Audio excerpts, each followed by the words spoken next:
हरे कृष्णा। श्रीमद् भागवत गीता यथारूप अध्याय 3 कर्म योग श्लोक संख्या 41। इसलिए हे भरतवंशियों में श्रेष्ठ अर्जुन, प्रारंभ में ही इंद्रियों को वंश में करके इस पाप के महान प्रतीक काम का दमन करो और ज्ञान तथा आत्म साक्षात्कार के इस विनाशक कर्ता का वध करो। तात्पर्य: भगवान ने अर्जुन को प्रारंभ से ही इंद्रिय संयमित करने का उपदेश दिया, जिससे वह अपने पापी शत्रु काम का दमन करे, जो आत्म साक्षात्कार तथा आत्मज्ञान की उत्कंठा को विनष्ट करने वाला है। ज्ञान का अर्थ है आत्मा तथा अनात्मा में भेद का बोध, अर्थात यह ज्ञान की आत्मा शरीर नहीं है। विज्ञान से आत्मा की स्वाभाविक स्थिति तथा परमात्मा के साथ उसके संबंध का विशिष्ट ज्ञान सूचित होता है। श्रीमद् भागवत में इसकी विवेचना इस प्रकार हुई है: आत्मा तथा परमात्मा का ज्ञान अत्यंत गहन एवं रहस्यमय है, किंतु जब स्वयं भगवान द्वारा इसके विविध पक्षों की विवेचना की जाती है तो ऐसा ज्ञान तथा विज्ञान समझा जा सकता है।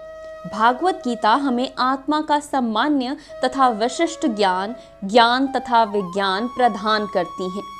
जीव भगवान के विभिन्न अंश हैं, अंततः वे भगवान की सेवा के लिए हैं।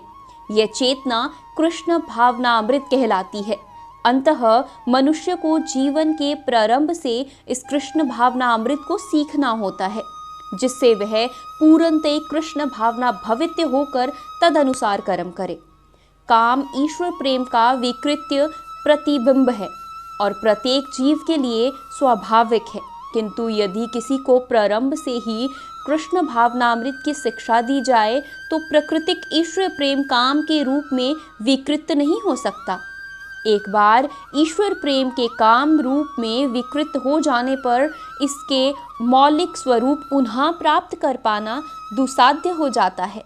फिर भी कृष्ण भावनामृत इतना शक्तिशाली होता है कि विलंब से प्रारंभ करने वाला भी भक्ति के विधि विधानों का पालन करके ईश्वर प्रेमी बन सकता है। अंततः जीवन की किसी भी अवस्था में या जब भी इसकी अनिवार्यता समझी जाए, मनुष्य कृष्ण भावना अमृत या भागवत्य भक्ति के द्वारा इंद्रियों को वश में करना प्रारंभ कर सकता है और काम को भागवत्य प्रेम में बदल सकता है, जो मानव जीवन की पूर्णता की चरम अवस्था है। हरे कृष्णा।